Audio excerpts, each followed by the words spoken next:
Hello everyone! I am Efren Matas Abelio Jr. po, the head teacher of Simpatuyo Elementary School, Santa Teresita District. I will be your resource speaker on the topics on parts of ZIM or the strategic intervention materials and last or the learning activity sheets. I will be providing also some examples, but because I am in the elementary, for sure na karamihan sa mga ibibigay po natin ay nasa elementary. However, the same lang naman po ng parts, ang SIM ng elementary, last ng elementary sa secondary. Only the content and the approach. Alright? So, let's move on. Before going further with our topic, may I also share to you my part-time job. Part-time I am also a part-time financial literacy advocate. Yes! Hindi lang po tayo nagtuturo tungkol sa learning materials, tungkol sa work plan, or sa research. Nagtuturo din po ako or tayo about kung paano ba mag-ipon ng tama, paano nga ba ang tamang investment, legit na investment, na hindi ka mai-scam, na yung 20 pesos every day, like nakikita nyo po dyan, basta araw-araw po yan. Nakikita nyo po dyan. 600 every month, 7,300 every year. In 30 years, pag inipon mo yan, 216 lang. Pero pag ininvest mo yan sa tamang investment, 2 to 3 million po yan. I-invest mo yan sa Jollibee, sa SM, sa Robinsons, sa Globe, at iba pang mga giant companies. Pero pinag-aaralan yan. At kung gusto nyo matuto pa more about that, just PM me and we will have a set or separate session about it. But let's now proceed to my main topic. But before that, again, bakit isa po sa mga lagi nilang tinatap, wow, parang ganun kasikat si Sir Efren, hindi naman po, ay si Sir Efren, it's because marami pong investment sa atin ang SDO Cagayan. Okay? Okay, naipadala na tayo ng SDO Cagayan with Sir Jerry and Sir Nicoy before sa national training about instructional materials din po ito, digitization, yan, sa Baguio po yan noon. And naging part na rin po tayo ng national orientation noon ng teacher broadcaster during pandemic, okay? At syempre, naging facilitator and naging resource speaker na rin tayo sa ilang mga regional trainings ng DepEd Region 2. Nandyan po makikita nyo dyan. And ilan pa dyan sa mga training natin nung nasa Lugap Elementary School pa lang po ako. Again, resource speaker and facilitator na rin po tayo.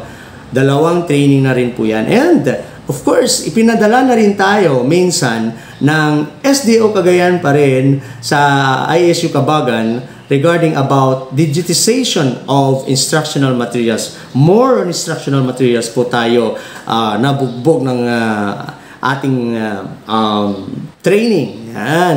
Kaya hindi tayo nakakawala dyan. Always tayong ini-involve ng SDO Cagayan. Dahil in-invest nila sa akin yan, so I need to reciprocate. Okay? And of course, maliban sa LRMDS and mga learning materials, part din po tayo. I am also an active, okay? One of the active school heads na nagkakandak ng mga learning and development. Yan. Nandyan po yung mga kinandak na natin. Yan. And nagsishare din tayo. Nagti-TA din po tayo.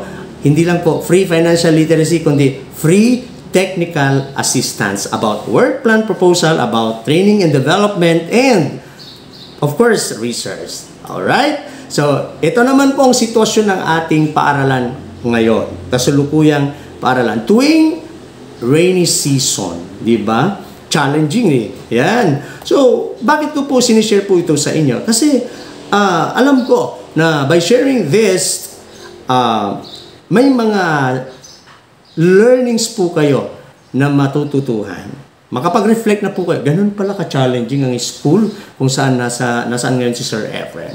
And of course, lahat ng ginagawa natin sa SDO Cagayan and sa DepEd, we make it sure or we always make it sure na meron po itong kaugnayan sa ating PPST. Kasi teachers tayo eh, di ba? So, kailangan i-angkla natin lahat sa ating PPST. Nandiyan na po, nakikita nyo yung strand 1.1, 2.3, 4.1, 4.4, and 5.1, and iba pa. 7.5. So, kung kayo po ay susunod na ma-invite din na mag-speaker, you have also to consider kung ano yung mga strand na tatamaan ng topic ninyo para sa ganon, guided din po ang ating mga teachers. Right? So, napakasimple lang ang ating objectives. Okay? You're just familiarized on the parts of sim and last, di ko na-include. Examples, yan lang po, ganun lang kasimple. Ang dali, di ba? Right? So, I am supposed to give you an activity pero dahil recorded po ito, so let's skip na lang po yan. Okay? So, let us proceed now immediately on the topic, parts of sim and samples. Now, why do we need to develop strategic intervention material? Bakit tayo gagawa ng sim? Meron namang LAS, meron namang books, meron namang mga binibigay ang DepEd. Di ba? Okay? So, katulad din po ako or ninyo noon, marami tayong sagot. Isa sa sasagot natin, dahil kulang. Number 2, dahil hindi akma or masyadong mataas yung approach. Perhaps, yan ang isa sa mga dahilan, no? Number 2, another is, dahil merong dapat i-master. Okay? So, yan. Iba-iba tayo ng sagot. So, let's just first define what is SIM? Okay? SIM po na strategic intervention material, hindi po yung SIM or GALVA na kinakabit sa bahay nyo. Okay? It is an instructional material meant to reteach concepts and skills. Merong hindi na master ang ating mga learners or ang ating mga students. That is why we need to provide. Alangan naman na yung binigay na natin na LAS or book, hindi na nga nila na master. Huwag mo nang uliting ibigay ulit yung kasi talagang hindi naman akma na. So, another is material given to learners to help them master a competency-based, okay? Competency-based skill which they were not able to develop during the regular classroom teaching. Ganon po ang reason kung bakit kailangan natin ng gumawa ng SIM. Okay? So, ito yung strategic intervention material. Sample natin dito, I just want to acknowledge also my source or source of slide.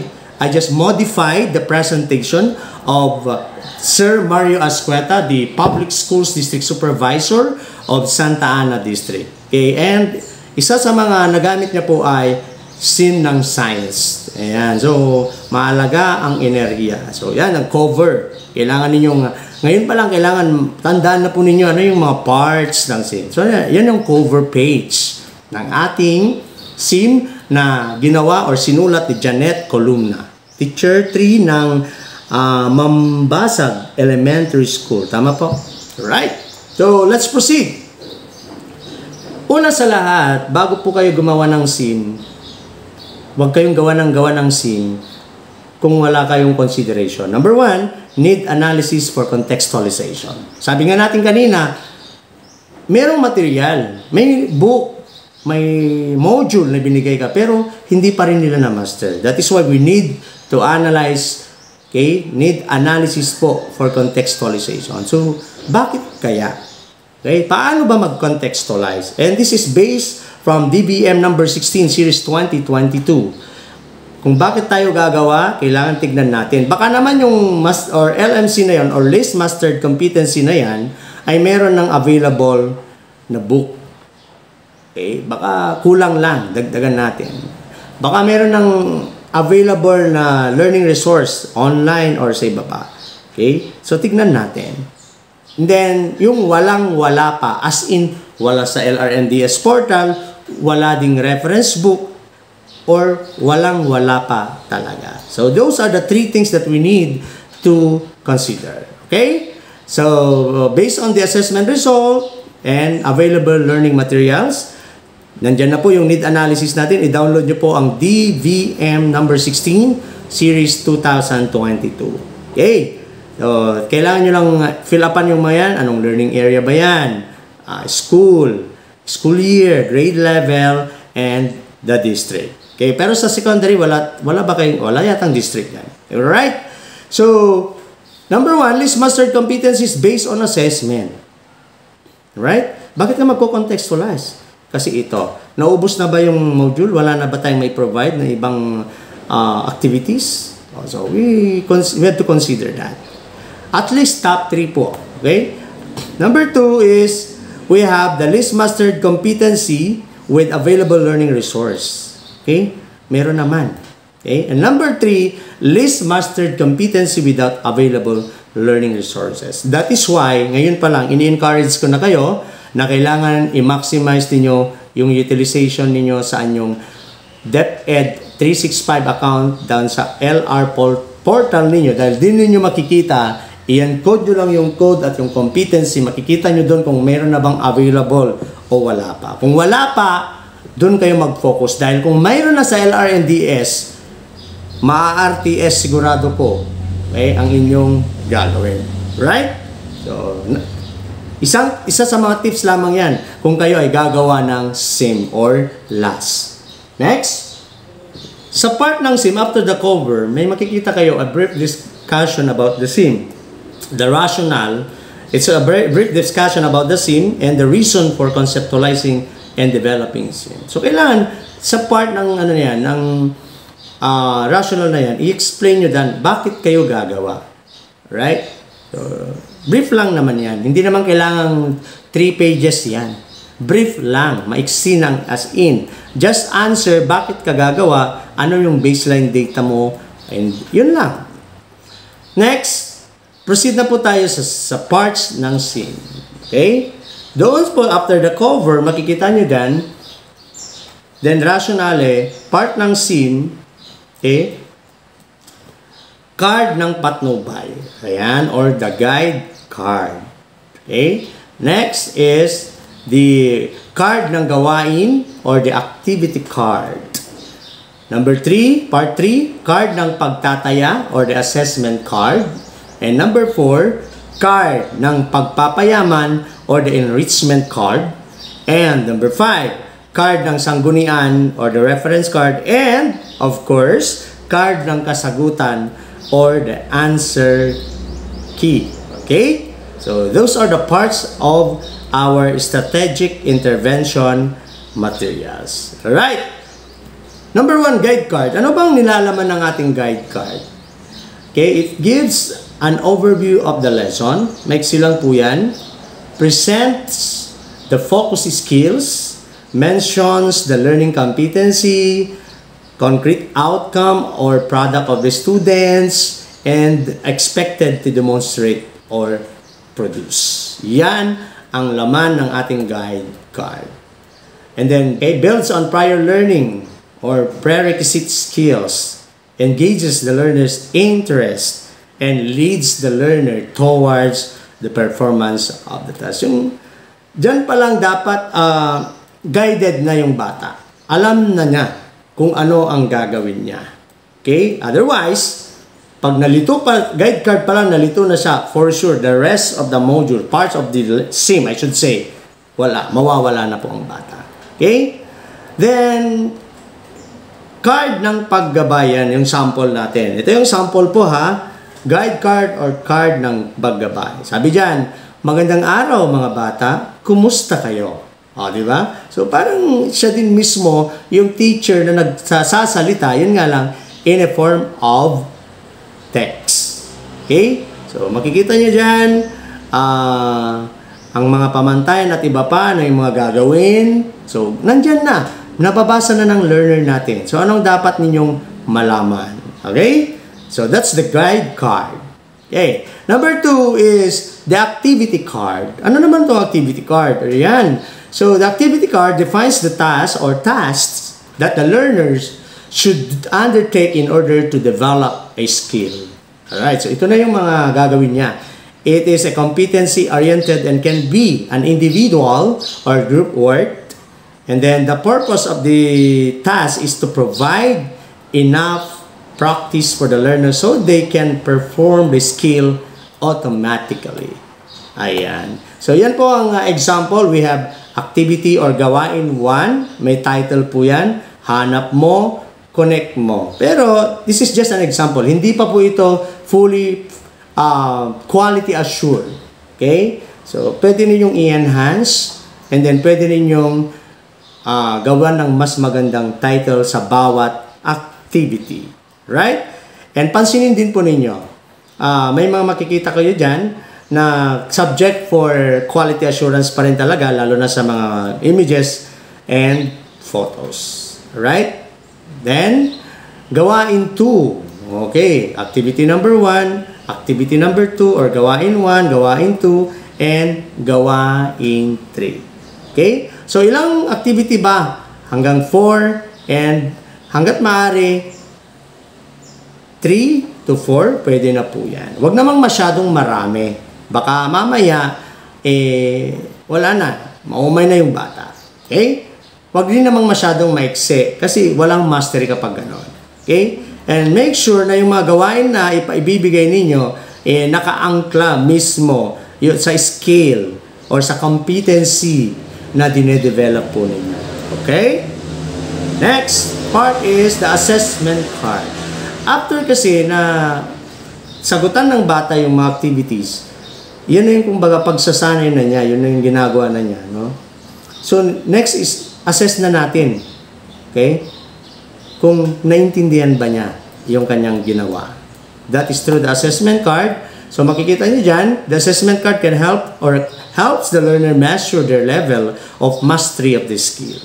Ayan. So, the result of the assessment identifies the knowledge or skill that the learner may need to enhance or develop further. Okay? Ayan. So, ito yung example ng pagtataya or the assessment. Kailangan maging specific, short lang tayo, and direct to the point sa ating mga directions. And then, isa lang naman ang kailangan actually sa assessment. No? Kahit isa lang. And then, 1 to 5 items. Sa amin sa elementary, I just do not know sa secondary. We have also the enrichment card. Okay? Ito naman, it extends learning by providing additional exercises for further application of knowledge. It provides opportunity to apply learned concept, I should say, in a new context. Alright? So, enrichment. Just enrich the activity. Again, subject for quality assurance pa rin po yung mga pinapakita nating mga examples. Alright? So, tignan po ninyo ng maigi. We have activity number 1 o pagpapayaman 1, 2, and we have also the reference card. Okay. Sa reference card naman ito, dito na natin ilalagay kung saan tayo naghiram or kumuha ng mga inilalagay natin dyan sa ating sim. Pero hanggat maaari po, hanggat maaari ay iwasan po natin na yung mga images, photos, and iba pang gagamitin natin na illustration ay copyright or may copyright claims. Sa paggawa ng sim, dapat 0 po tayo doon. Yan yung ilalagay ko sa reference card, sir. Ang ilalagay nyo lang po dyan, yan, of course, may pwede tayong pagkuhanan, and lalo na doon sa internet and even sa books. But we have to, that is why we need to acknowledge or put them in our reference cards. Okay? So, parang ano lang yan sa paggawa din po ng research, ng work plan, kailangan may reference tayo. Yan, sanggunian. And, the answer key card, or yung mga kasagutan. It contains all the answers to the different activities found in activity cards, as well as the answers to the assessment and enrichment cards. Just a friendly reminder, mga ma'am or mga ma'am and sir, dito po sa paggawa ng sim, we have to agree na doon sa mga gagamitin ng mga bata, huwag nyo pong ilalagay ang assessment card. Okay? Yung assessment, huwag nyo pong ilalagay ang answer card or answer key, I should say. Yung answer key, it should be attached only to the teacher's copy. Okay? Bakit? Siyempre, lalo na sa inyo, secondary, mga estudyante ninyo, mga secondary na. Diba? Matured na yan. Medyo ano na. Wag na lang ninyong ilagay. Wag niya lang ilagay. No, it's a part of the sim, pero wag na lang ninyong ilagay. Okay? up to reference lang po kayo dapat. Kasi walang silbi yung ginawa nyong binigay nyong SIM kung may answer key yan. Sigurado ako mape-perfect lahat. Okay? On your part as a teacher, sa iyo na lang yon para pag nag-check ka, mas madali, mas mabilis. Okay po? Okay, so agree po tayo dun ha. Okay, so balikan po natin ha. Yung, yan, so sinang pagwawasto in Filipino, tungkol sa may akda, yan, about the author, ilagay din po ninyo yan sa likod, and key points po natin. Okay, our key points are, provide several activities. Again, at least 3. Okay, so that the learner can have enough practice in developing skills. Okay? Doon sa activities. Pero doon sa assessment, at least isa lang din. Okay? And the rest, enrichment, pwede po. Dagdagan natin. 1 or 2 or 3. Pwede. And the same must provide the key ideas. Huwag niyong kakalimutan at kakalimutan yan. Baka na-enjoy nyo ng paggawa mamaya kung ano-ano na pala ang naidagdag na natin. Nawala na tayo sa concept. Okay? Directions must be clear. Direct to the point po. Okay? So, huwag kayong gumamit ng bilugan, ang tamang sagot, or ano pa ba yung nakalagay doon? Susulatan ba yung SIM or hindi? So, ilagay mo dyan, sa iyong sagutang papel, isulat ang titik ng tamang sagot. Ganun lang kasimple. Okay? Huwag mong sabihin na bilugan or ano pa ba? Direct to the point. Kailangan gumamit sila ng sagutang papel. Why?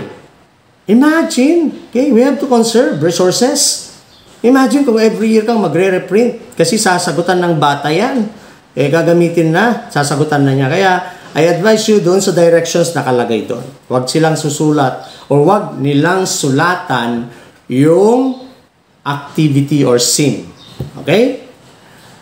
The title must be catchy. Kailangan catchy po tayo sa paggawa ng title. Pero, ito yung pero po dyan. Huwag naman na kung ano-anong mga title. Ang inilalagay nyo, catchy nga, pero mayroon namang green side, green-minded na pag-iisip. Iwasan po natin yan.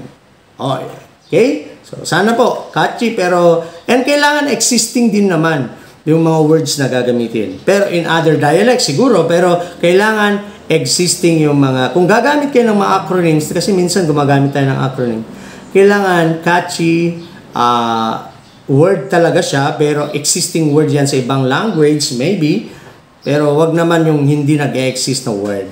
Alright? Next, ensure that the activities are aligned with the tasks. O, paulit-ulit po yan, ha? Baka mamaya, yung objective ninyo sa araling panlipunan, sinasabi lang doon na iisa-isa, mamaya, hindi naman na yung pinagawa mo sa kanila, ano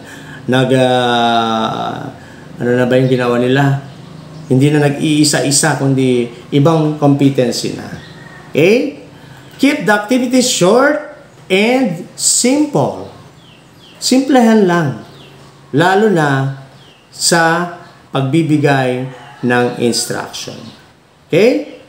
Provide a variety of activities to cater to the diverse learning styles. That is why, sa secondary siguro, bahala na po kayo kung creativity na po ni teacher yan, kung paano niya gagawing ma-addressan yung at least multiple intelligences, doon si provide yung activities. Alright? Ang importante, swak doon sa objective. All pictures must have link address if taken from the internet. Ulitin ko po, hanggat maaari, iwasan po natin. Kung hindi natin maiwasan, tignan natin yung mga pictures or photographs na copyright free and public domain dapat. Otherwise, pag nakapaglagay ka po ng hindi copyright or yung ng copyrighted na image, abay, RTS. And the same must not be gender bias. Okay? So, ulitin natin ito mamaya during our topic on social content. So, kailangan, para maiwasan na lang, mapansin nyo sa mga modules natin, Walang masyadong ginagamit na gender. Walang babae, walang lalaki, kundi puro mga icons na lang na walang kasarian. Hindi puro lalaki, hindi puro babae. Okay? And, ano pa ba? Yun na. Tapos na ang ating parts of the sim. And of course, gagawa kayo ng sim. Makiusap kayo. Hingiin nyo yung copy ng AIP, SIP ninyo, hanapin nyo kung saan ba yung part na yan na magde-develop kayo ng SIM. Kasi later on, during the reproduction of the SIM, alangan naman na kayong gagastos. Siyempre, sa school dapat, pag na-quality assure na yan and ready for reproduction, kaya hanapin nyo yan, makiusap kayo, kausapin nyo, hingin nyo yung copy ng AIP nyo, alamin nyo kung saan part for the request for the fund for the reproduction. Okay? Pero tulungan nyo pa rin si school head. Right? Baka mamaya, akala ninyo, lahat ng MOOE, pwede na kahit ilang libong copies yan. Hindi po. Meron pong allocated fund. Hindi po pwede na i-consume lahat ng MOOE for that purpose. That is why, kailangan yung maglambing sa inyong school head at maglambing din sa iba pang mga generous sponsors. Okay, bahala na kayo dyan. Walang magsusulisit po ha. Maghanap po kayo ng donors or sponsors. Alright. And of course, ito yung, to sum it up, ito yung parts ng strategic intervention material. We have the cover page, the title page, the copyright page, the table of contents, the rationale, and then ito yung body ng ating SIM. The guide card, activity card, assessment card, enrichment card, answer key card, and the reference card. Okay? Again, agreement po natin, yung answer key card, wag nyo na pong ilagay sa learner's copy for your eyes only na teacher. Okay? And the back cover, it contains the author and kung sino yung mga tumulong sa inyo for the illustration. Copy? Ayan. So, napakasimple pala, no? Ang dali palang gumawa ng SIM. Yes, madali po. Basta guided na po kayo. Alam nyo na yung parts and later on my topic on social content, guided na kayo kung ano yung mga dapat at hindi dapat. Madali na lang po yan. Parang ganun kadali. No? Yes. Now, let's proceed to my next topic, which is on, dire-diretso ko na po learning activity sheets. Okay. Kung kanina dun sa SIM, actually yung SIM na yan, ibibigay mo na lang yan sa bata. Okay, so, ibig sabihin, kailangan yung bata nakakabasa. Kasi kung hindi nakakabasa, paano niya maiintindihan yung instruction? Kaya sabi natin kanina sa SIM, gagawa tayo ng SIM kasi in some cases talaga na like ngayon na nandito kayo sa seminar, later on or someday may mga trainings kayo na kailangan yung umattend ang Friday. So hindi nyo pwedeng iwanan yung bata na walang gagawin. Maraming masasayang na academic days. Okay, hours. So hindi kaya bumagyo. Pag bagyo na naman, wala, suspended ang klase. Pero hanggat maaari, paano pag isang buwan lang suspended ang klase? Di wala na. Tenga na tayo. That is why, this is not the purpose of this, that SIM. Okay? So, sana, kasi liwanag ng ating space kung saan ako nag-video ngayon, ang pag-intindi natin. Okay? Alam ko, gumugulo sa inyo yung 20 pesos ni Sir Efren, investor na siya, shareholder. Huwag niyong isipin muna yon. Isipin niyo muna itong itinuturo natin, pinag-uusapan natin. Okay? PM nyo lang ako para mamayang gabi after your session, mag-share ako sa inyo about mutual fund. Okay? Sinisingit Anyway, let's move on to learning activity sheet naman. The last or learning activity sheet is a self-directed instructional materials aimed to guide the learners in accomplishing activities at their own space. Katulad din po ito ng SIM. Okay? And time using the contextualized resources in the community. Contextualized, indigenized. Lagi yan. Matagal na nating naririnig yan. Okay? Okay. Parts of the last The number one part is background information for learners. Magbigay lang tayo ng background. Mamaya titignan natin sa magbigay kayo ng background about the competency, about the activities na gagawin po nila dyan. Parang sa SIM din po. Just the format ang pagkakaiba. Okay? Tignan lang po natin. Number 2 part is the learning competency with code.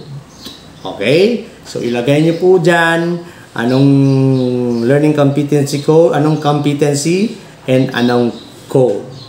Yan. Mamaya, ipakita ko po yung sample. Then, directions or instructions. Katulad din sa SIM, may directions, clear but concise.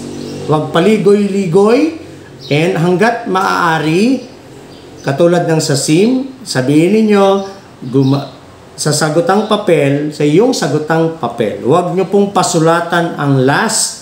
Otherwise, again, reproduction. Every year kang magre-reproduce ng kung ilang libo yung learners natin. Okay? So, directions must be clear but concise. Okay? Number 4, exercises or yung activities na ipagagawa po natin. Okay? So, dito, kailangan din ninyong i-consider yung level. Again, yung approach. Kasi secondary ay pagkaiba po sa elementary. Okay? Lalo na doon sa format. Okay? Specification. Sa elementary, mas maraming images. Mas lalo na sa kids stage 1. Mas maraming pictures dapat. Sa secondary, baliktad po. 50-50 na po yata yan. Okay? And then, part 5 ay yung guide questions. If necessary lang naman. Pag hindi necessary, wag na. Okay? Pero nakalagay kasi part So, huwag nyo maglagay na lang kayo. Ang gulo, no? Hindi. Part yan. Talaga, maglagay na lang kayo. Number 6 is, lalo na kung ang mga ipapagawa ninyo, rubrics for scoring.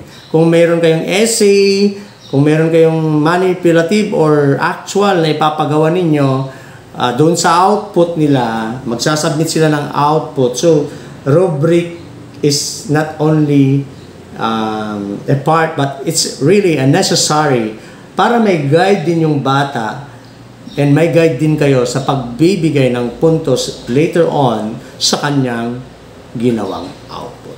Okay? And number 7, my reflection. Ito yung wala kanina doon sa SIM. Okay? Right? So, reflection. So, maglalagay ng reflection si learner.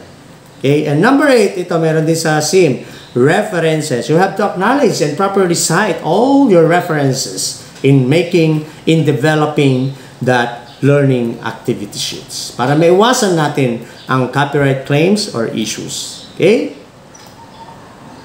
Next is the answer key. Again, let's agree na doon sa SIM, kung kanina sa mga learner's materials or learner's copy, huwag nyo nang ilagay ang answer key sa mga learner's copy. For your eyes only, teacher's copy na lang po. Otherwise, lalo na sa secondary, perfect yan. Okay? Perfect. So, to sum it up, ito yung part ng learning activity sheets. The background information for learners, learning competency with code, directions or instructions, clear but concise, brief but concise, activities. Okay, so doon sa activities, katulad din po ng SIM, kinakailangan at least 3. Okay? Guide questions, okay, maglagay tayo. Rubric for scoring, lalo na sa mga parts talaga na kailangan ng sa essay and doon sa mga output-based tayo. Okay? Sa ibang learning area or even sa AAP, lalo na marami tayong mga dyan.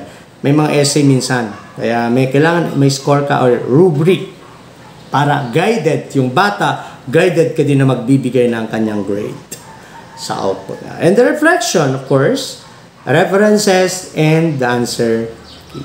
O di ba? Tapos na ang ating learning activity sheet. And ito yung part, sample lang naman ito. Makikita nyo dyan, just fill out the following. Okay? Ganyan po yung last po natin. Okay, so, sample lang po yan. So, pasadaan ko na rin po, by the way, we are talking about SIM, we are talking about last. Ito po yung part pala ng ating SIM. The cover page, nandyan po yung DepEd logo. Okay, DepEd logo po. Nakalagay din po dyan yung grade identifier. Okay. I-discuss po yan ni Sir Nicoy doon sa kanyang topic yata. Bakit may red, bakit may blue, bakit may brown, bakit green, ganyan. So, na kay Sir Nicoy po yan. And of course, the resource title, Araling Panlipunan, Strategic Intervention Material. Di ba? So, kayo pong bahala sa title kung gaano kayo creative conceptualize based from the competency that you are addressing or developing. Okay? And the cover art, prescribe po natin, mas maganda, if necessary, line drawings kasi nakikita natin mostly. Kaya line drawings po, magpanap kayo ng mga illustrator ninyo or kayo po mismo kung kaya ninyo. And we have the logo. Pero doon sa ano yan, sa ADM kasi yan. And then, we have the violator. Hindi ipinagbibili. Okay pa?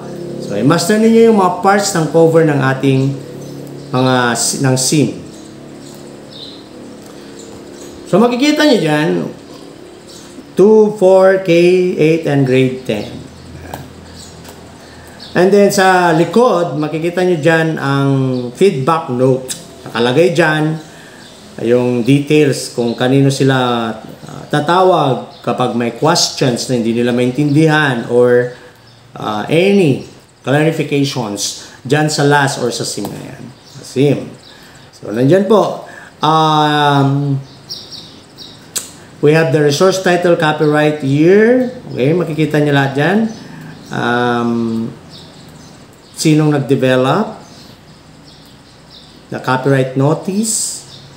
Then, sino yung mga team, yung development team, sino yung writer, sino yung editor, sino yung reviewer or nag-review, illustrator, layout artist, and lahat na po, ilalagay natin. Okay? So, nandyan po yung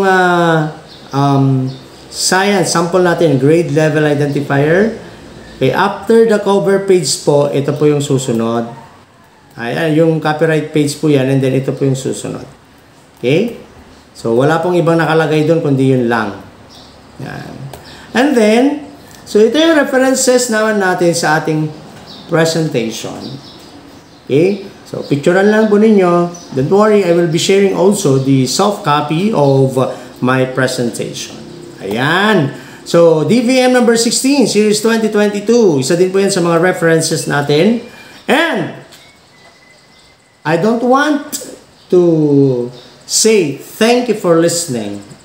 Sa pag-represent po, iwasan po ninyo yung mag-thank you po kayo. Instead, always leave your talk with or by sharing any quotation, sayings, na makapag-inspire sa ating mga participants. O, diba? So, hindi ako magte-thank you for listening. Thank you. No. Instead, I would like to share to you this, one of my favorites, sayings or sharings na binibigay natin pag nagtutalk tayo about financial literacy is, nakikita niyo yung book na yan, knowledge is power. Applied knowledge is more powerful. Multiplied knowledge is the most powerful. Kayo po ang ipinadala ng inyong mga paaralan, napakaswerte po ninyo. Okay? Nadagdagan ang knowledge po ninyo. May additional power na po kayo about Araling Panlipunan, SIM, and last development. Pero, hanggang knowledge lang po yan kung hindi nyo po yan imumultiply. Alright? So, i-apply, I should say.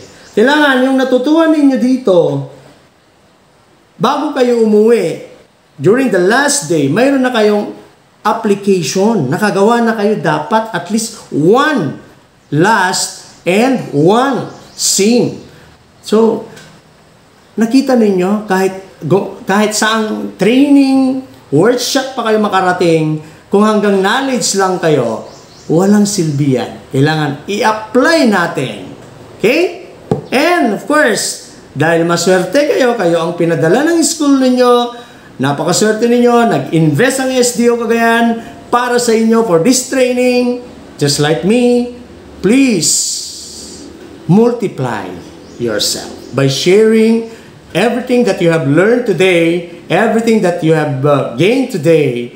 Multiply it by sharing to your co-teachers. Not only to your Araling Panlipunan teachers, but for all learning areas, i-share, multiply ninyo lahat ng natutuhan ninyo ngayon dito para maging most powerful po yan. Alright? So, again, tandaan ninyo yung sinare ko po sa inyo na yan.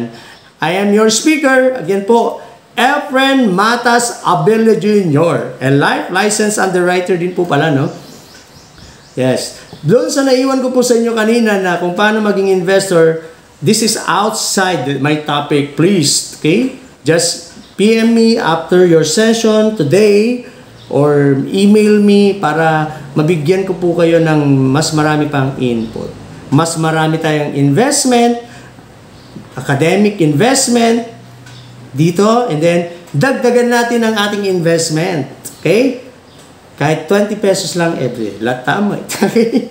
Okay? So, for more information, you may just also contact me. Nasa details natin kay Ma'am Christina. For more information or for some queries about my topic, you can PM me. You can also contact me through my official Facebook page or official Facebook name, or di kaya sa ating number, naka-flash na dito. Di kaya sa ating email. Okay? And hindi lang po about SIM, mas marami pa tayong may share. And paulit-ulit.